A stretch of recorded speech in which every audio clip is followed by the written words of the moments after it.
Hello दोस्तों, स्वागत है आपका कहानी की डिबिया में। और इस कहानी की डिबिया से आज कोई नई कहानी नहीं निकलेगी। आज हम अपनी वही कहानी जो अनीता की कहानी थी उसका ही दूसरा पार्ट आपको यहाँ सुनाएंगे। जैसा कि मैंने आपको पहले कहानी में बताया था कि अब अनीता का हाथ धीरे धीरे सिलाई में दक्ष होता जा रहा था। मतलब अब वो काफी हद तक सिलाई को सीख रही थी। अब उसको ये पता था कि उसको कैसे क्या करना है। घर संभालना था, इसलिए अब ये उसका एक तरह से पैशन भी हो गया था कि हाँ, अब उसको अच्छे से चीज़ों को सीखना है और इसी चीज़ में आगे बढ़ना है। हमेशा से वो नौकरी करना चाहती थी, लेकिन अब ये उसका काम था जो उसको उसके घर के लिए, उसको घर को पालने के लिए करना था।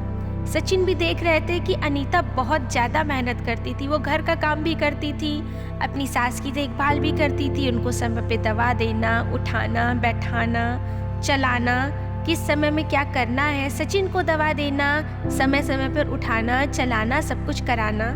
तो वो ये चीज़ बहुत अच्छे से सारी चीज़ों को संभाल रही थी। तो अब सचिन ने भी थोड़ा थोड़ा अनीता का हाथ बटाना शुरू कर दिया था।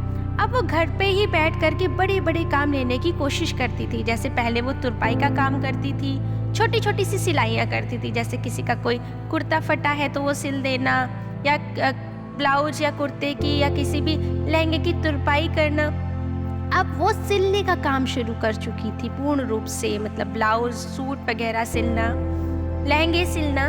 अब वो नए नए डिजाइन में ब्लाउज सिलने की कोशिश करती थी ताकि वो अपने काम को और आगे बढ़ा सके। उसका उसमें बहुत ज़्यादा मन भी लगने लगा था। अनीता की ये चीज़ देख करके सचिन को भी लगा कि हाँ, ये जो काम है ये ऐसा काम है जिसे वो भी आगे लेके चल सकते थे। क्योंकि अब दवा खाना अपने भाई से वापस लेना एक असंभव सी बात हो गई थी सचिन के लिए। अब सचिन ने भी सोचा कि अब वो ये देखेंगे कि किस तरह से उनको इसी काम को और आगे बढ़ाना है। तो सचिन ने दुकानों में जा कर के अनीता के लिए काम लाना शुरू कर दिया। अब पति पत्नी दोनों ही सिलाई का काम घर से ही करते थे। उन्होंने और अच्छी अच्छी मशीनें ली, अपने पैसे कमाते जा रहे थे। उसी को जोड़ जोड़ के अपनी चीज़ों को और बड़ा बनाने की कोशिश करते जा रहे थे। समय धीरे धीरे अपनी चाल से चलता जा रहा था और किसी को नहीं पता था कि ये जो घनघोर बादल आए थे दुख के, वो धीरे धीरे जब छटेंगे तो समय बहुत सुहावना होगा।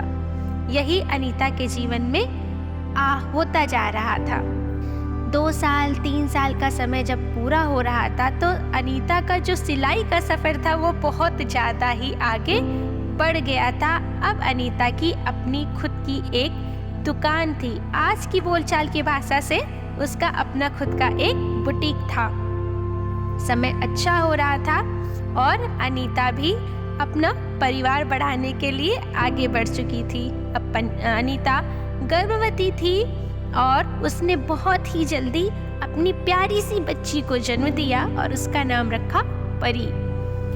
समय इतना बलवान हो गया था कि धीरे धीरे आगे चल के परी के नाम से ही कई कलेक्शंस, बुटीक भी अनीता और सचिन ने मिलके खोले और वो उस स्थान के एक बड़े कपड़ा कारोबारियों में से एक हो गए। एक दवा खाने की छोटी सी दवाइयों की दुकान से आज उनका एक बड़ा कपड़े का कारोबार था। और ये सारी मेहनत थी अनीता की। समय जरूर खराब था, लेकिन अनीता ने जो अपनी माँ से एक छोटा सा गुण लिया था, उस गुण ने अनीता को कहां से कहां पहुंचा दिया। अगर आपने पार्ट 1 सुना है ध्यान से, तो उसमें मैंने ये बताया था कि अनीता की माँ जबरदस्ती उसको सिलाई का कार्य सिखाती थी। हालांकि अनीता करना नहीं चाहती थी, क्योंकि अनीता पढ़ी लिखी थी, वो नौकरी करना चाहती थी। अनीता का मन बिल्कुल नहीं लगता था सिलाई करने में, लेकिन उसकी माँ ने जबरदस्ती उसको ये सारी चीज़ें सिखाई, उसको सिलाई करना सिखाया। और जब बुरा वक्त आया तो उसकी वही एक गुण ने ही उसको खड़ा किया, उसको आगे सोचने की क्षमता दी। वो उसी गुण से ही धीरे धीरे आगे बढ़ पाई और एक अपना बड़ा नाम किया। तो ये कहानी कहीं ना कहीं हमें ये जरूर बताती है कि अगर आप कभी कुछ सीख रहे हैं तो वो कभी बेकार नहीं जाएगा, किसी ना किसी समय में वो जरूर काम आएगा। इसलिए कोई छोटी चीज हो, कोई बड़ी चीज हो, कोई चीज आपकी रुचि की है, कोई चीज आपकी रुचि की नहीं है, लेकिन अगर कोई बड़ा आपसे कहता है ना कि सीख लो, कर लो, तो कहीं ना कहीं वो आपको आशीर्वाद दे रहा है उस गुण के रूप में कि आप वो गुण ले लो। आपको नहीं पता है कि अच्छा वक्त और बुरा वक्त कब समय का चक्र चले और वो आपकी जिंदगी में आए। इसलिए कभी भी कोई भी गुण लेने से पीछे नहीं हटना चाहिए। आपको जहाँ जो गुण मिल रहा है वो आप जरूर लीजिए। जिसमें आपकी रुचि है वो तो आप ले ही रहे हैं, जिसमें रुचि नहीं है लेकिन बड़े कह रहे हैं तो वो गुण भी आपको लेने में संकोच नहीं करना चाहिए। अगर आप गुण लेंगे तो आपके अंदर के दोष अपने आप धीरे धीरे बाहर निकलते जाएंगे और आप गुणवान हो जाएंगे। ईश्वर न करे कि कभी किसी के जीवन में कोई कष्ट आए, लेकिन अगर कष्ट आता है तो उसके लिए पहले से ही खड़े रहिए कि आप उससे ज़्यादा बलवान हैं। तो ये कहानी कुछ न कुछ सिखा रही है, अब ये आप पे है कि आप उससे क्या सीखते हैं।